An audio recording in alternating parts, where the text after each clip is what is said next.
Welcome to RICO 12. I'm Justin B., your host and a child of an all-powerful, perfectly loving God and an addict living in the miracle of recovery one day at a time. RICO 12 is an open to all addictions and afflictions organization dedicated to exploring the common threads of the differing manifestations of alcoholism, sharing tools and offering hope from those walking a similar path. We gather from diverse backgrounds, faiths, and locations to learn and support one another.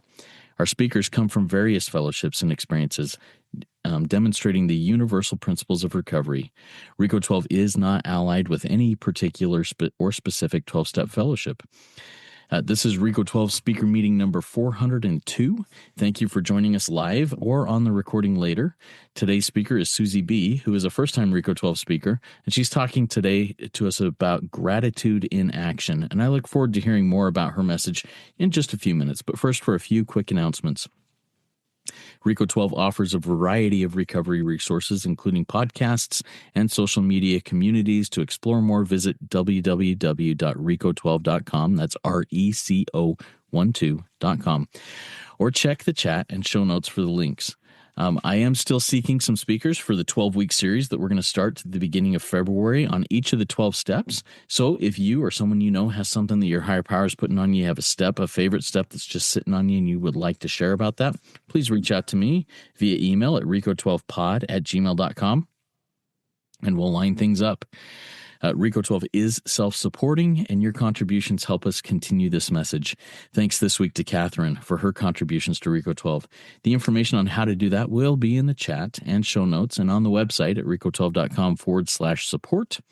Your support, both financially but especially by word of mouth, truly makes a difference in helping us share these messages of hope and recovery. A quick announcement that I've been asked to put out there for an upcoming international conference. The upcoming SA, Essanon, and Essatine International Conference Convention will be taking place in Denver, Colorado from July 17th through the 19th of 2026. If you are interested in this, please visit denverhope2026.org for registration and additional information. I'll put that information in the chat and in the show notes. So if you're interested, you can check that out. Each week, we receive light and inspiration from our speakers.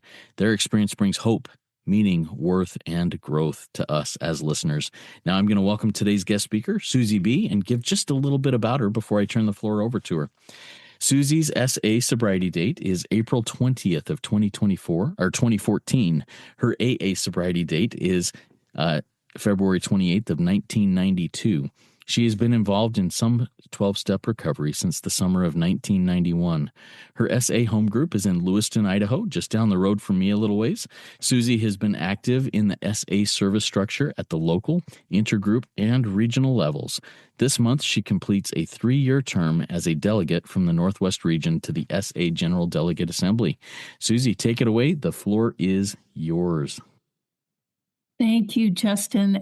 Thanks for inviting me. I'm happy to be here with you today. I have no idea what I'm going to say, so it'll be fun, hopefully, for me to hear as well. I often experience that God speaks to me through working with sponsees. So when I'm sharing something with them, I often hear something I need to hear. I am... as Justin said, I've been active in some form of 12-step program for many years, and I am currently working Alcoholics Anonymous. And when I say working, I mean in AA, I have a home group, I go to meetings, and I sponsor others. My primary program right now is Sexaholics Anonymous, SA. I am... Again, I have several sponsees in SA. I work less actively, but go to meetings and have a sponsor in Al-Anon and in Overeaters Anonymous. And I currently have a weekly support call, but not going to meetings anymore for Workaholics Anonymous. So I have kind of a broad background of 12-step programs. I first came in because of my marriage problems, which of course I blame totally on my husband. That brought me to an S program. You may know there are many different 12-step programs for some form of sexaholism. I started, before I started the 12-step program, I first heard the word sex addiction at a workshop by Ann Wilson Schaaf, who has died now, but her work goes forward. It was called Living in Process. You may be familiar with it. If not, you can Google that, livinginprocess.com. Anne is a internationally known writer about recovery and addictions, and basically taught us how to live sanely in a addictive society. I went to an intensive, and then 2 years later, I made a commitment for 1 year to participate with her training group, and I have re-upped that commitment every year since then. So I still participate in the group called Living in Process. And it showed me that just by sitting in that first intensive with women, at that time it was women sharing what's going on in their lives, I heard the word sex addiction, and I understood that I might have a problem because things were not going well, and I was blaming him, and I was lying to myself and everybody around me. I had the illusion that getting married was going to fix what was wrong. That didn't work, obviously. Wherever I go, my disease goes with me. So to get to my topic today, which is gratitude in action, I just want to say that the first thing I have to do to put into action my gratitude is I have to start noticing what's going on around me. And I only can do that when I have had some time to get out of myself. I need to notice the positive things, and I need to notice those and be grateful for those, and I need to notice and be grateful for the negative things. That is a goal, and it's not easy, and it's not something that I do automatically. I have to make an effort to be grateful for my challenges. And today I understand that I need to be grateful for everything in my life. And I can be grateful for everything, even what feels bad, even what feels like a loss or a grief process.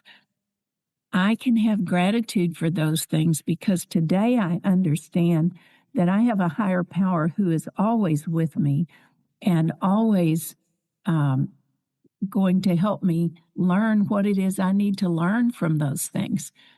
So as I start noticing, and just a quick example, I was in my home group AA meeting this morning, early meeting, and someone mentioned his gratitude for that miraculous, wonderful hole in his bathroom where all stuff gets flushed away, and what a wonderful thing that is to have. And I agree with that. And if you've ever had any disruption in that service, then you too will be noticing how grateful you are. I mean, I noticed how grateful I am for that as well. So I can be grateful for so many things. In order to get to gratitude and put it in action, first I have to notice what I'm grateful for. Then I have to surrender my will. And my biggest problem with that is surrendering my agenda. I always kind of have a list in my head of what I want to get done today or in the next couple of hours or in the next week, whatever. I have an agenda. And things happen, life happens, and it interferes and interrupts me there. And if I can, and that's all about self. When I feel upset or angry about having something interrupted, um, I am totally in self-centeredness, selfishness, and I I don't have the power to let that go. I, my problem, AA Big Book on page 45 says, I have a lack of power, that is my dilemma, and that I have to find a power greater than myself. So that applies more than just in stop using my addiction. It applies in all areas of my life. So I have to surrender. I have to get out of myself. And the next thing I need to do is to get myself fit to be of service. And those words come from a Big Book, page 77, where it says that it tells me my real purpose is to fit myself to be of maximum service to God and the people about me. And it doesn't say to be of a little bit of service, to take a half measure of service. It says to fit myself to be of maximum service.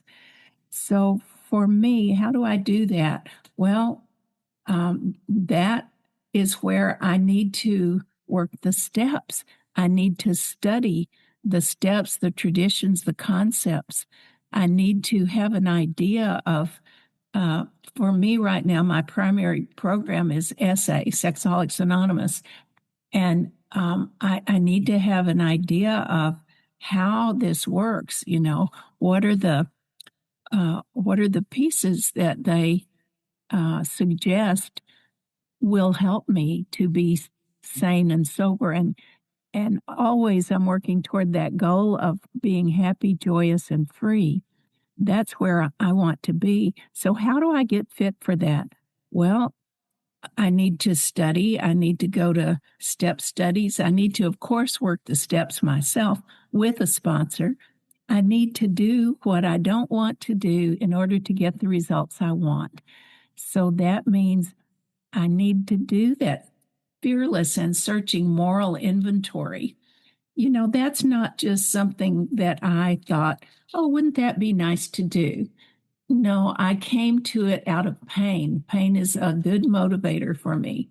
And out of my pain and my shame and my embarrassment at behaviors I was doing that crossed the boundaries, the moral, ethical boundaries that I had for myself, out of that pain and shame, I came to willingness to follow instructions, to work the steps, to do that searching and fearless moral inventory, and share it with another human being. And in those ways, I have become fit, I believe. God's still working on me, but I've made a lot of progress toward becoming fit for to be of maximum service to God and the people about me. So, speaking of service, and when I use the words gratitude in action, the word association that comes up for me is service. Gratitude in action is service for me. And service doesn't have to be, well, I see the parallel between working my steps, being active in a program, and growing in service responsibilities. Our SA service manual has recently had an update, so that now the first couple of chapters talk about service, and it starts with some introductory thoughts and a line I want to share from that. It's on page 1 of chapter 3 of the SA service manual. It kind of summarizes some things, and it says using service as a tool of recovery helps in the removal of obsessive thinking by focusing outside oneself. Well, yes, if I can get the focus off of myself and onto people that are in need of support or in need of hearing the message of SA, then service is a tool to help me achieve that switch in my self obsession, get outside of myself and do something to benefit another person. And there's a little stinger to that, and that is without expecting anything in return. So that is a big piece of my challenge. Is I sad to say, but my defects include I love attention and recognition, and I thrive on that pat on the back. Atta girl, you did a good job.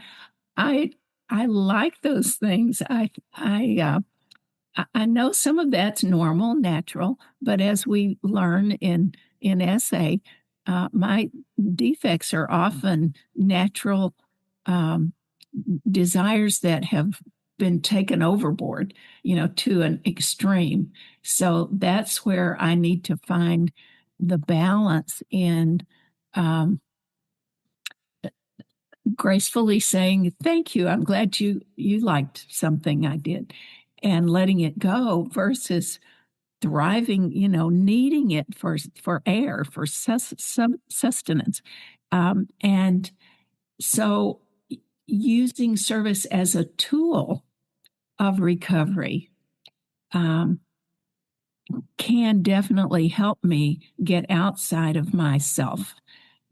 And I constantly need to pay attention to my defects and surrender those and ask God to take those away.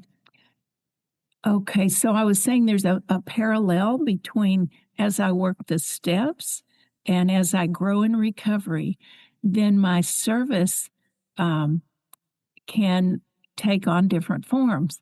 Our very first act of service is showing up at a meeting, and I am benefited when a newcomer walks in the room.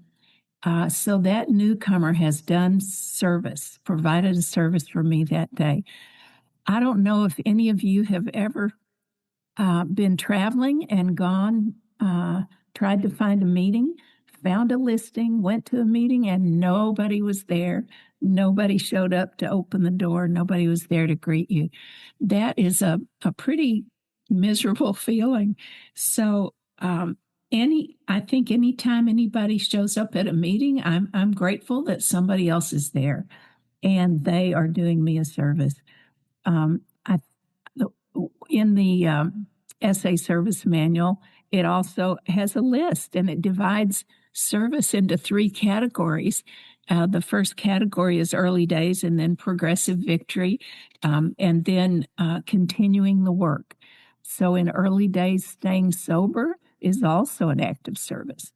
And it just grows from there, showing up at meetings, being welcoming a newcomer, speaking to someone who looks uncomfortable in the meeting, helping set up and clean up, and all the little busy things that go on in our home groups in live face-to-face meetings. And of course there are applications, online meetings. We can be a co-host. We can help with the details of setting things up, and whether there's recordings. All of that requires somebody to oversee or to participate in. Then chairing meetings, being members of committees, being active in your home group, and then your intergroup, and then your area or your region, and on into service in the general delegate assembly, and there and so forth. Anyway, there's this progression, and I've had the honor of representing my Northwest region in SA at the General Delegate Assembly. I did a year first as an alternate to kind of learn the ropes, and then I there was an opening. So, I can't use the words I stepped up for service as accurately as I was pushed and pulled into service. I fortunately had some good mentors. I had really good support, but it wasn't something that I was jumping up and down saying, pick me, pick me. I reluctantly agreed to serve based on knowing that I had other people who'd done it before who were going to walk beside me and answer my questions and support me. And I'm very blessed that I had that.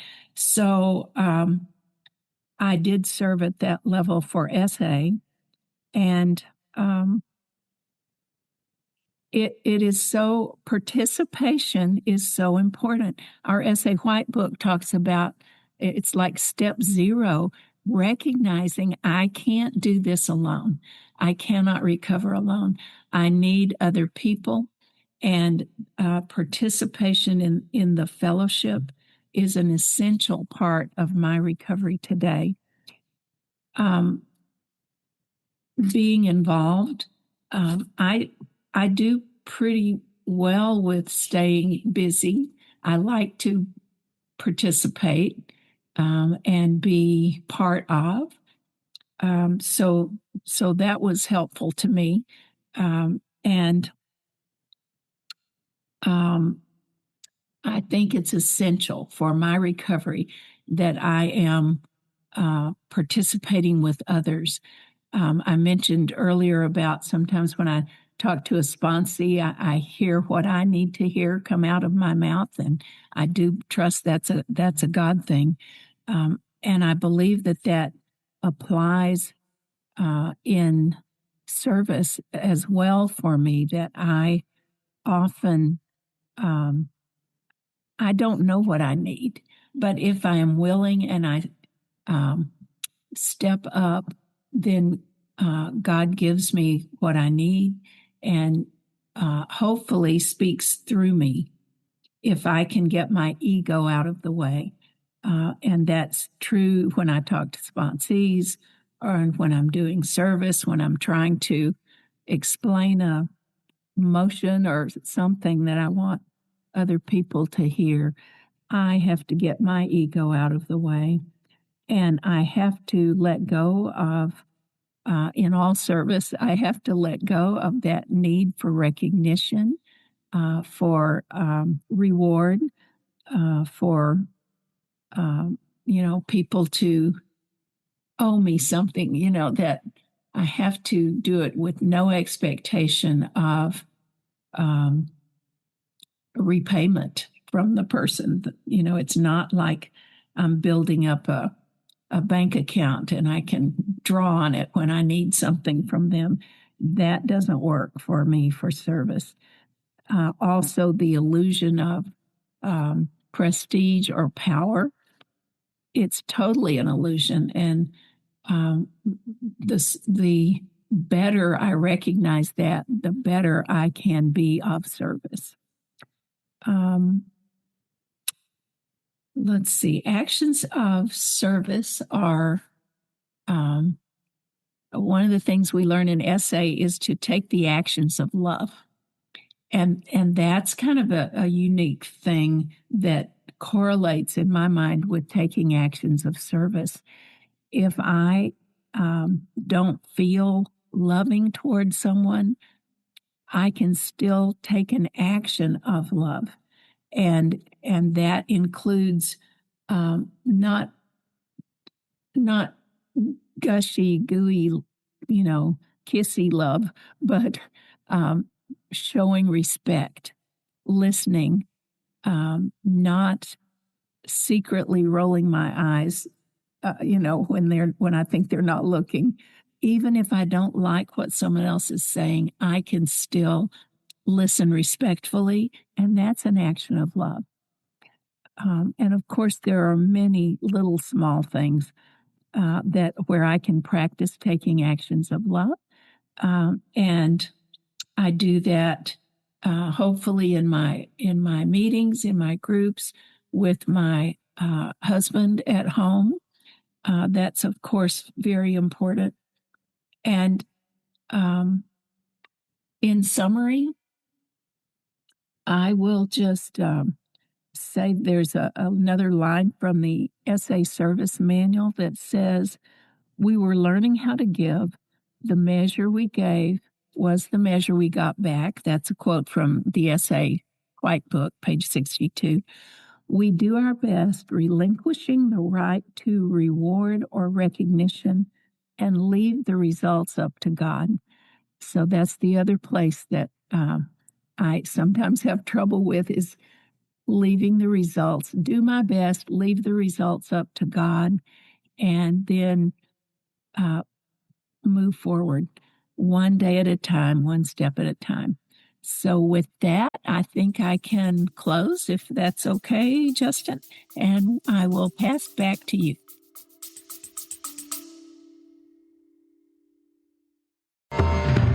Got questions about addiction, recovery, or just life in general? Let's noodle it out together. Grab your big book, a pen, a highlighter, and a notepad, and join Nikki M and me, Justin B, on Rico 12 Noodle It Out with Nikki M. Each episode, we take real-life questions, ours, yours, and those from the recovery community, and dig deep into the big book of Alcoholics Anonymous to find real, practical solutions. So, if you're ready to do the work and apply the solution, tune in to Noodle It Out with Nikki M, streaming now on your favorite podcast platform.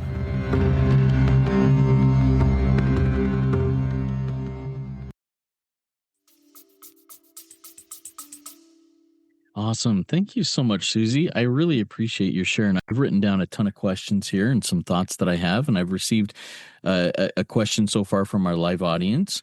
If anybody in our live audience has a question for Susie, please type it in the chat. If you want me not to read your first name and want to remain completely anonymous, please notate that or send me a direct message, and I will get to those questions. The first question I actually wrote down is also one that came in through our chat from an anonymous attendee. And the question is, Susie, how do you manage being in multiple fellowships at the same time? And how have you found working the steps different in different fellowships? And my thoughts are, with that, what are some of the strengths of being in multiple fellowships, and what are some of the dilution, the risk of dilution of the message? Talk to us a little bit about that. Okay, thank you. It is a challenge, especially early on. And I was taught that I am like, my disease is like an onion, and I'm peeling off one layer at a time. And I was instructed to start with what was killing me the fastest. For me, that was my lust and sex addiction. And that was the first program. Actually, it was SLAA where I started, and did that for a few years. But SA is where I am currently. So as I started, as I peeled off that outer layer of sex addiction, then I got more, my higher power gave me the next information about the next layers. And also I had support from that. I mentioned the Living in Process community. I meet with them regularly, and by listening to them, and they were all working, everybody in that group was working some kind of 12-step program, all different ones. And I just identified as I heard the message and heard their stories. I just did one after the other as it came up for me. Yes, it was challenging, especially early on, as I kept seeing more pieces of my disease. And I just did it one day at a time.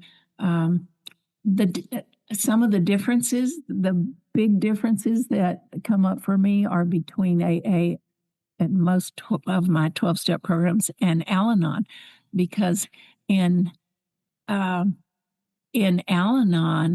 I'm taught to take care of myself first so that I can be of better service to others. But the focus on taking care of myself is kind of the opposite than it is in AA, or my experience of it is it's kind of the same message when you get down to the nitty gritty, but in AA, most of the time we are taught to one person I heard describe it like this: put my inner child needs to get a spanking and be put in the corner, versus in Al-Anon where they might want you to nurture that little inner child. So AA's focus is more on getting rid of self and getting my focus on others. Versus Al-Anon, where it's take care of yourself and then you can be of support to others. So that's one of the differences I experience. How do I do so many? I go to 2 meetings a week in AA for my home group, and occasionally another one or a special event. I have one face-to-face and one phone meeting with my home group in SA. I do a Zoom meeting for Al-Anon and a Zoom meeting for OA once a week each. I'm only sponsoring in AA and SA. And it's kind of, I'm retired, so it's kind of like a half-time job. I generally spend mornings working on program activities and try to leave my afternoons and evenings open for time with my husband and other things and other family things. And there's always a little bleeding over from one to the other on both sides. So that's what I try to do, and God makes it possible. One of the slogans from Workaholics Anonymous is God made time and made plenty of it. So if I just pray and ask God, what's the next thing I need to do, things work out. Thanks. Yeah, thank you for going through those, Susie. There's some good information, good perspective, good experience. Next question comes in from our live audience also. This person asks, what's the difference between SA and SLAA? This person says, I'm 16 years sober, but I went out on an affair, not alcohol, trying to accept my other addiction, which I've always had. How do I recover and accept the destruction of my life? So that question's in there if you want to read that in the chat so you can follow up on that. But what are your thoughts on that, Susie? The difference in the programs are the sobriety definitions and the literature. It's all based on AA 12 steps, but there's a little different take on it. SA is generally considered the most rigid sobriety definition, which says, in order to call myself sober in SA, I have no sex with self or others outside a married relationship, and progressive victory over lust. And I really want to emphasize that second part of the definition. The first part's physical. The second part is more emotional sobriety. And that, by the way, is why I changed my sobriety date. Otherwise, my physical, would just, if that's all I looked at, would be from 2002 in SA. But in 2014, I realized I was still obsessing about a certain man, and that I had not had progressive victory over lust there. So I changed my sobriety date.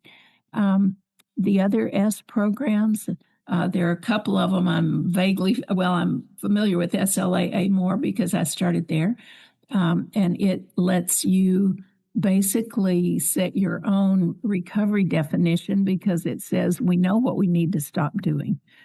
But that wasn't enough structure for me. And then SAA, Sex Addicts Anonymous, so it is. I'm not as familiar with their definition, but I know it's not as rigid as AA's. So I hope that's.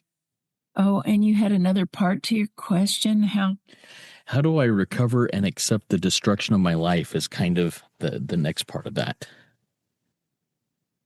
Well, I recovered by working the steps with a sponsor, and be sure to follow the caution. I think it's like page 3 or page 1. It's real early in the essay white book, which cautions against revealing everything to a spouse where we've broken bonds of trust without careful consideration and support from a sponsor and a group, because you can do more harm.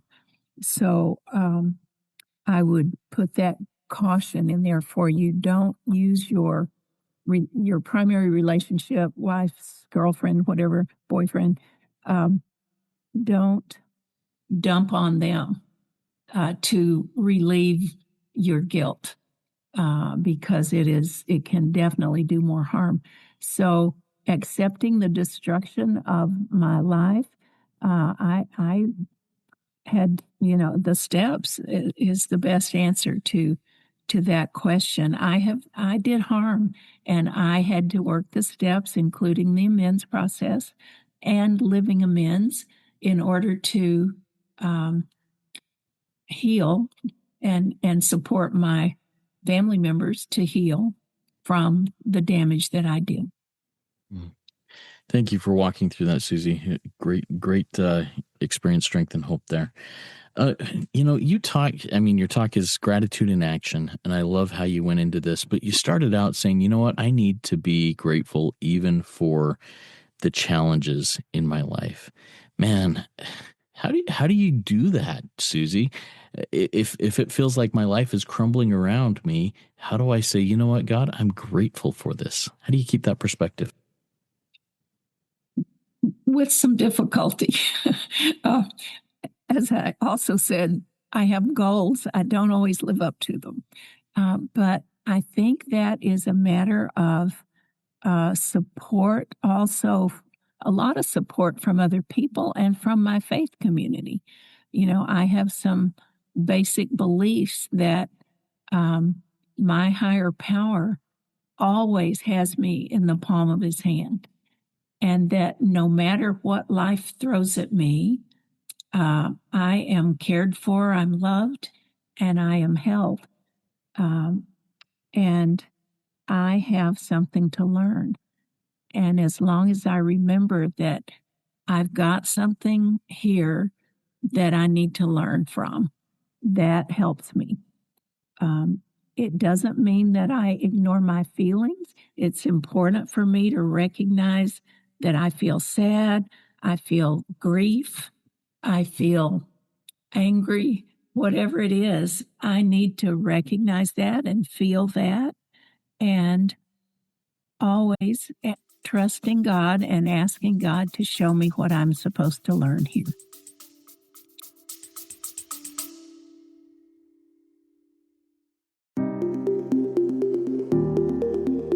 Hey, Spearheads, if you're looking to dive deeper into the big book of Alcoholics Anonymous with people who live the solution, then you won't want to miss RICO 12 Big Book Roundtable. Join David G., Nikki M., and me, the moderator Justin B., 3 recovered addicts from multiple fellowships, as we break down the big book line by line.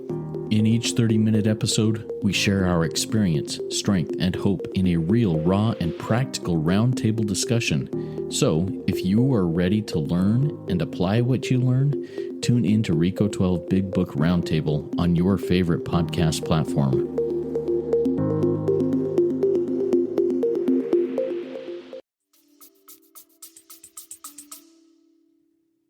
Thank you for doing that, Susie.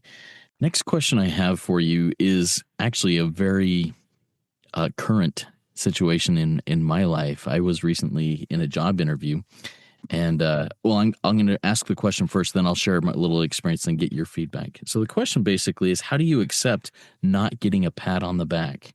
I'm one who wants a parade thrown for me when I take the trash out or vacuum the floor. I want recognition.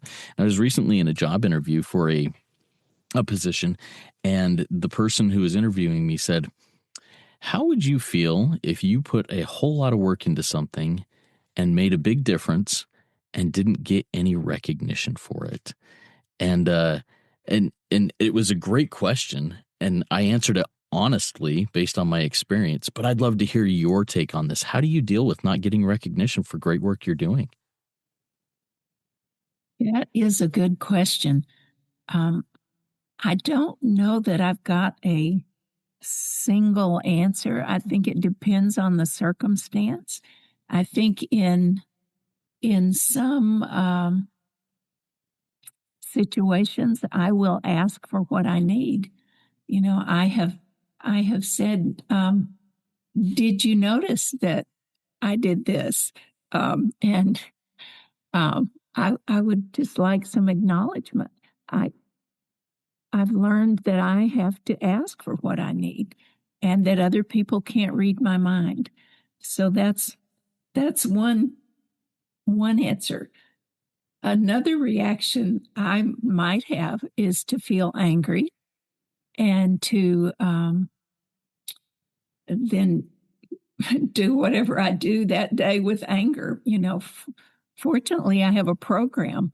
I have a 10th step spot check.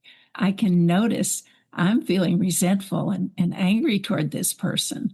And in that 10th step spot check from AA Big Book, page 80, he said 84 or 86, one of those. Anyway, it's where step 10 starts. I can notice that. I can ask God to take away my anger. I can check in with a sponsor or somebody else in the program about what's going on. If I've said something that was hurtful or if I've caused harm, I can make immediate amends.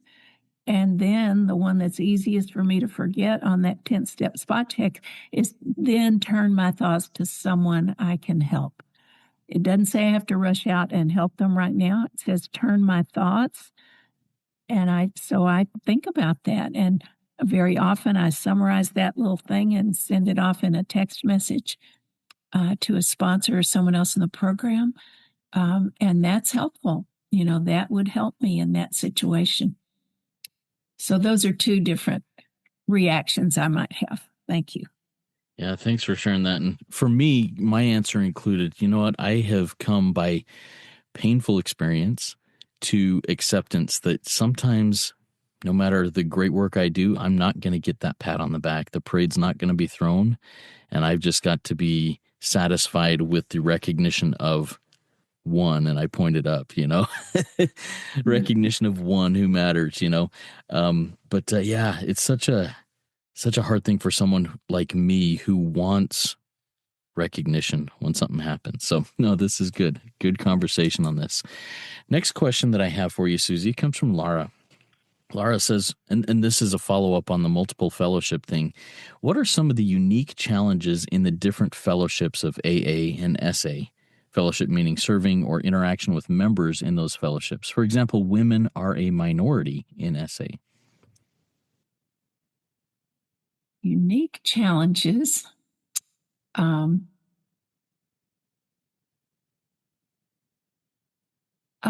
Serving or interactions with members. Well, I think in AA, it is easier for women to interact with men, although generally speaking, men sponsor men, women sponsor women in AA, and of course in SA. And yet it would be more comfortable for me, like to go out for breakfast after an early morning meeting with a group that was men, and even if I was the only woman. And God has such a sense of humor, because as an SA woman, where we are often the only woman in our meetings, or very few, I ended up in an early morning AA meeting where I was the only woman. And that helped me, I think, transition more to SA. So But anyway, so I was often the only woman, and we went out to breakfast after the meeting. And it was okay. I was among other recovering people who happened to be men, but it was more comfortable than a group of SA men and being the only woman in that group. So I think that helped me kind of with that transition. Men often are more inclined to include women, even in the invitation to come on and join us for breakfast from AA than they are in SA. In SA, women can be very isolated because they might not feel comfortable going with a group of men.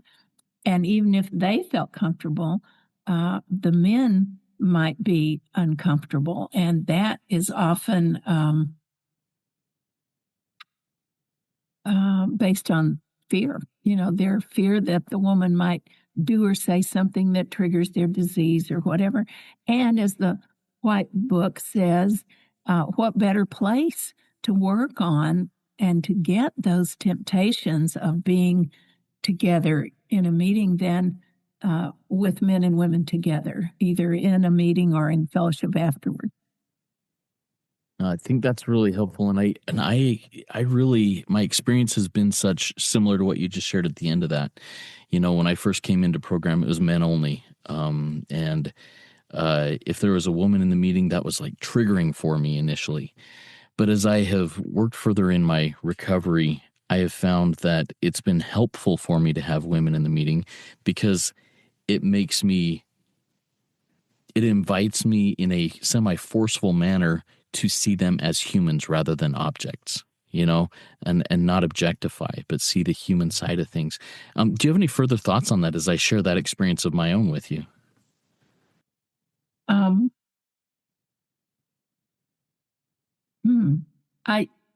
I think I agree. I think it is we can normalize the experience of being together by being together in service and in meetings, and working together in service is, I think, another really good way for men and women to experience growth in their own programs in relation to the other person. And after all, my recovery is a lot about improving my relationships. So I can start that in meetings and in service situations. Thank you, Susie. Susie, oftentimes we get requests for whether it be people who are in the live meeting here or people who listen to the podcast later that want to make contact with our speakers. Are you okay if they email me and I share your email address with them offline from here? Yes. Okay, very good. So for that question that came in here, if you want to get in contact with Susie, please send an email to rico12pod@gmail.com. I just put it in the chat. It's also in the show notes of the podcast. And email me, and then I'll get you connected with Susie. Perfect. All right. Next question I have for you, Susie.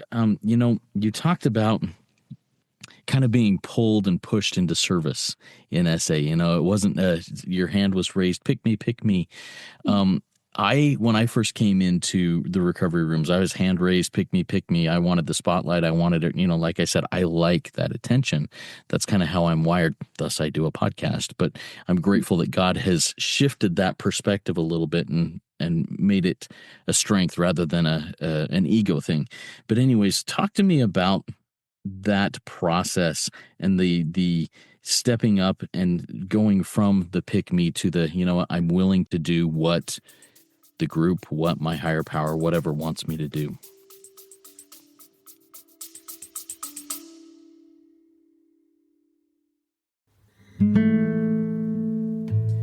Hey, Rico 12 Spearheads. If our recovery resources have helped you, please consider a donation. Your financial support, as well as your word of mouth support, keeps Rico 12 running and reaching the man who is still sick. Donate today at rico12.com/support or check the show notes for PayPal and Venmo links. Every contribution helps carry the message. Thanks for being a Rico 12 spearhead.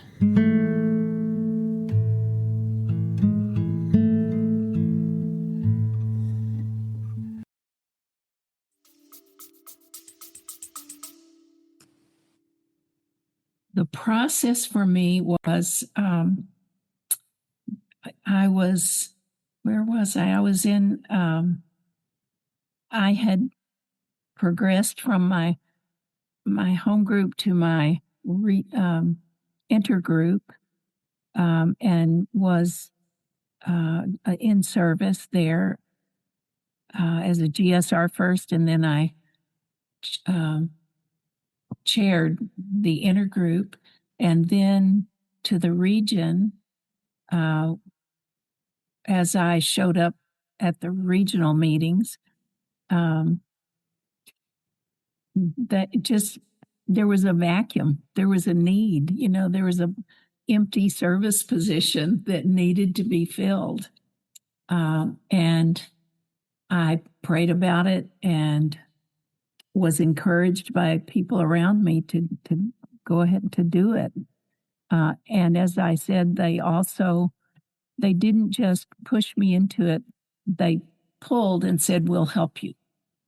And that was a huge part of it, was knowing that there's somebody else that will still be there. And I enjoy being in meetings with them, so I think I would enjoy being in service with them as well.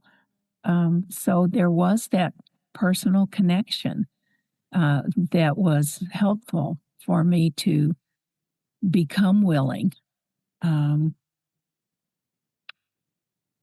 Yeah. I don't know. I can't think what else. No, that's good. And I want to turn this into kind of a public service announcement, I guess, to people out there listening. It is so rare that I go into a meeting that there's an embarrassment of riches, an embarrassment of people who are willing to serve. It's like an overabundance of people that are willing to serve and say, "Hey, I'll fill in, I'll chair, I'll be the secretary, I'll do whatever it is in this meeting." A lot of the meetings that I've been to, it's like pulling teeth to get people to do that.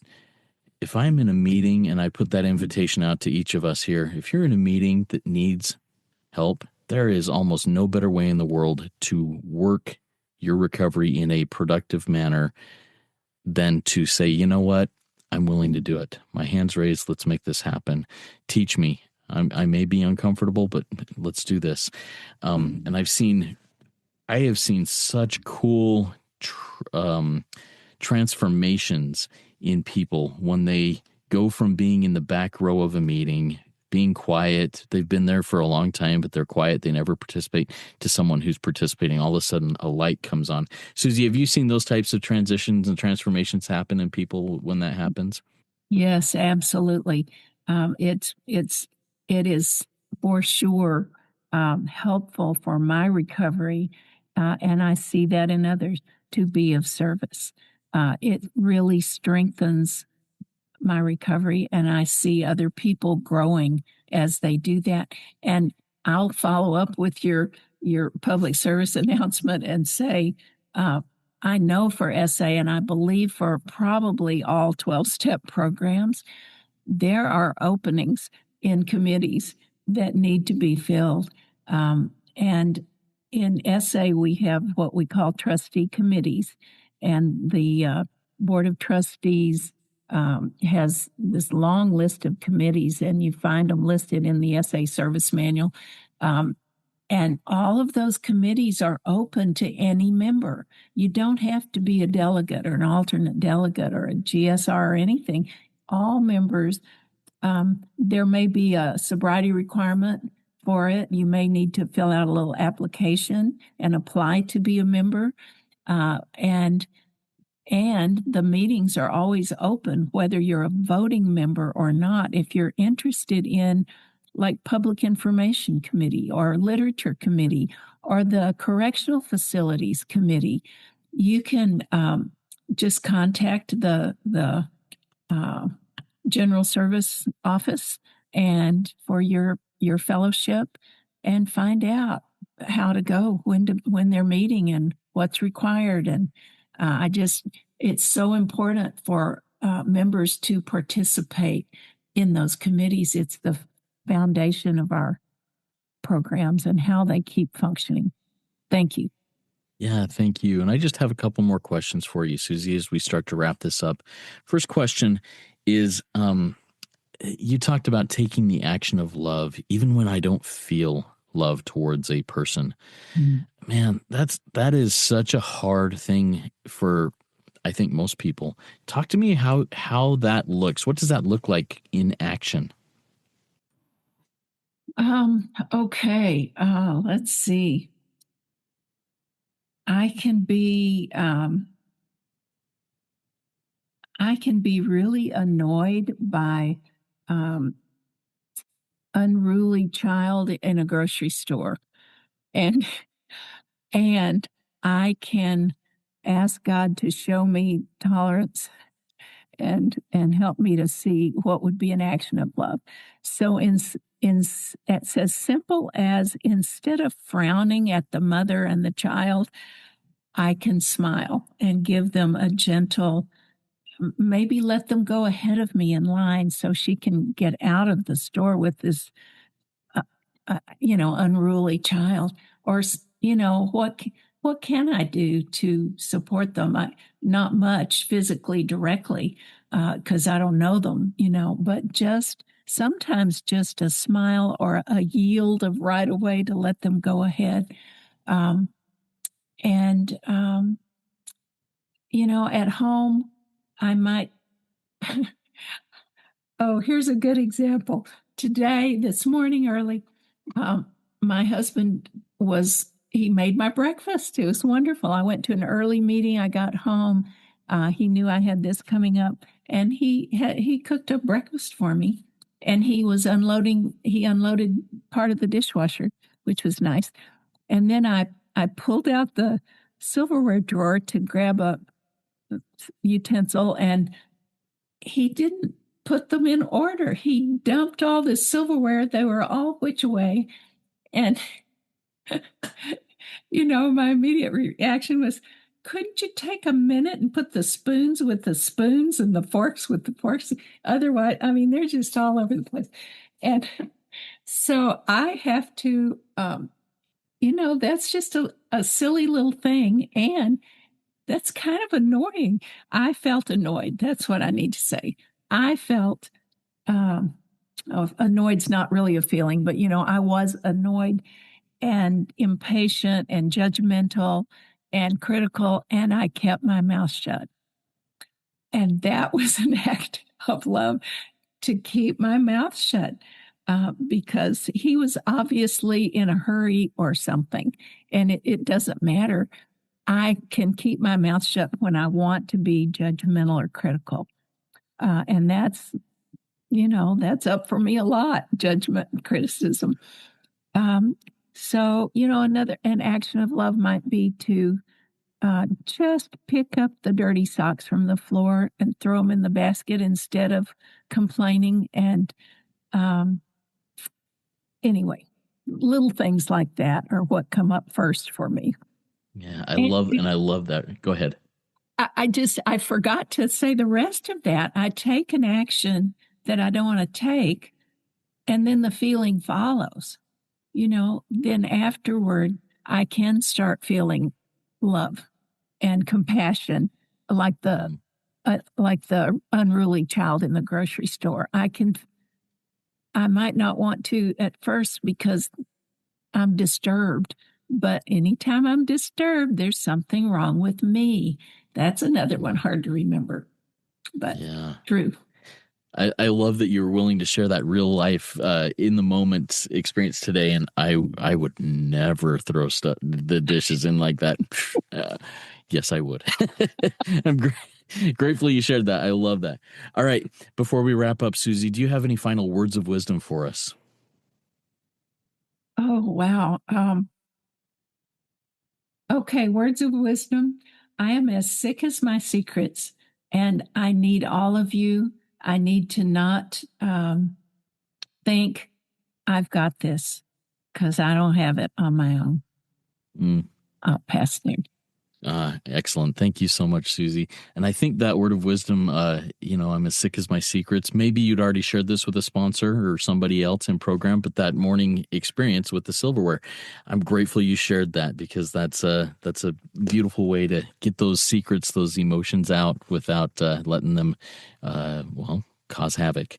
Thank you so much, Susie, for an amazing RICO 12 speaker meeting. If there's anybody here in the live audience or out there in the listening audience who would like to continue the conversation, ask questions, please consider joining the WhatsApp group or sending me an email at rico12pod@gmail.com. We can get any connection facilitated, or the community can answer questions based on their own experience, strength, and hope. Come back next week for another great speaker and Q&A session with Nashville's Sherry L., who will speak to us on her topic entitled The 12 Steps. We continue to schedule speakers, like I said, for the 12-step series that we're starting in February. If you would like to speak on a step, please let me know. Send me an email. We'll get it lined up. Now, for our prayer to launch us out of here, Susie B. will say the SA submission prayer to get us out of here. Susie, are you ready to do that? Sure. Thank you. First, I'll say thank you very much to everyone here. Thank you for the questions and for the opportunity to be of service today. So our submission prayer is in a book called Step into Action from SA. It's on page 51. God, I give this day to you. Establish the work of my hands, the steps of my feet, the words of my mouth, the direction of my gaze, the thoughts of my mind, and the attitude of my heart. Thy will, not mine, be done. Thank you. Amen. Thank you so much, Susie. Remember, everybody, there is one who has all power. That one is God. May you find God now. Keep coming back, and when you do, come all the way in, sit all the way down. Let's trudge this road of happy destiny together. Work it. You are worth it.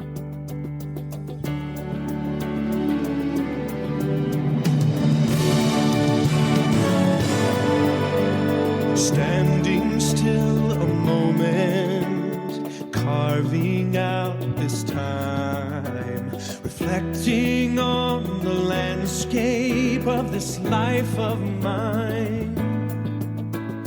Peaks too high to conquer, streams too wide to cross, troughs too deep to walk through without incurring loss.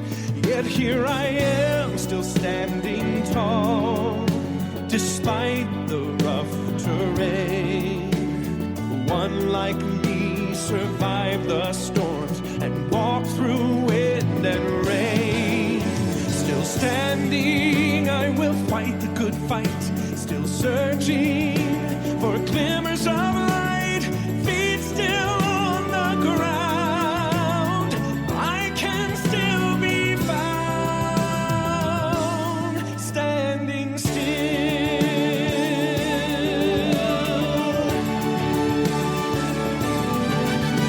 My wings are torn and tattered, but I know I still can fly. I may not soar unfettered, I may not rise too high. Recorded in the book of life and binded with the seal